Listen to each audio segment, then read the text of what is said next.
ko lang po itong aking kakainin ng tanghalian. Ayan, kagigising ko lang po. At tignan nyo nga po naman ang alaga ko. Sabi ko, nagjejeta ako dalawang kutsara lang. Pero nyo po, yung binigay niya, oh. Kasi nung narito po ako last year, dito po ako nanaba. Kaya ayan, tignan nyo ang pagkain na ng kunin. Hindi na yan jeta, lamon na yan. Ayan. Oh, tignan nyo po. Sobrang pagmamahal niya sa akin. Kaya tatanggalin po natin yung iba. Mahirap na pong mag-umpisa kasing mag-dieta kapag nariyan na yung gana mong kumain. Mahirap nang mag-dieta. Ito nga lang po guys, ang ulam ko. Ito. Yan na lang po ang kanin ko, tsaka ito ang ulam. Magpapapak na lang po tayo.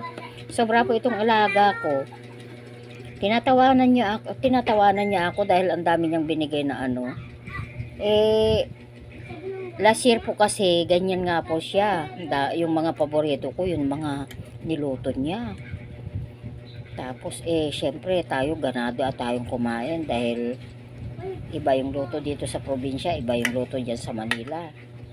Kaya yun nga po Kamamang TV, ito, tignan nyo. Magpapapak na lang po tayo. Ayan.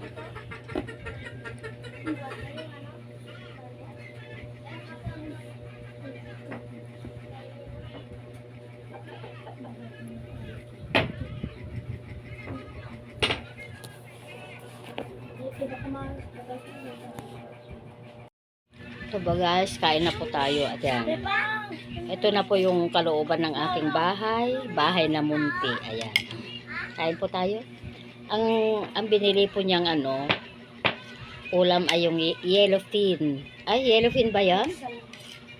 Yellowfin, yung bang yung salmon. Masarap kasi siya, malinam na.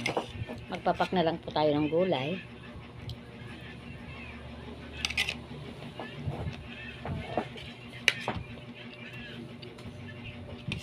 Tapos tigil ako ng bibos kang kasday. Kahit tayo guys.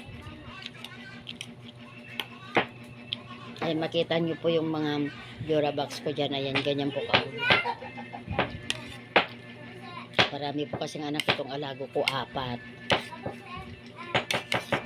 Ayan. Tapos balak pa raw niyang mag-abroad.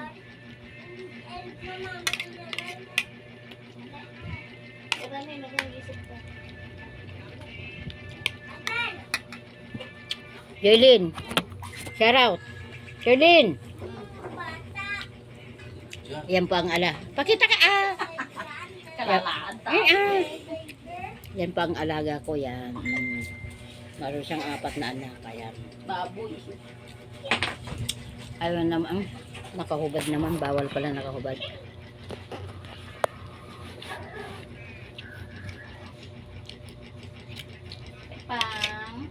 Pepang, bigusin ko na ato. Kain po tayo guys. Magpapak na lang po tayo. Thank you. God bless.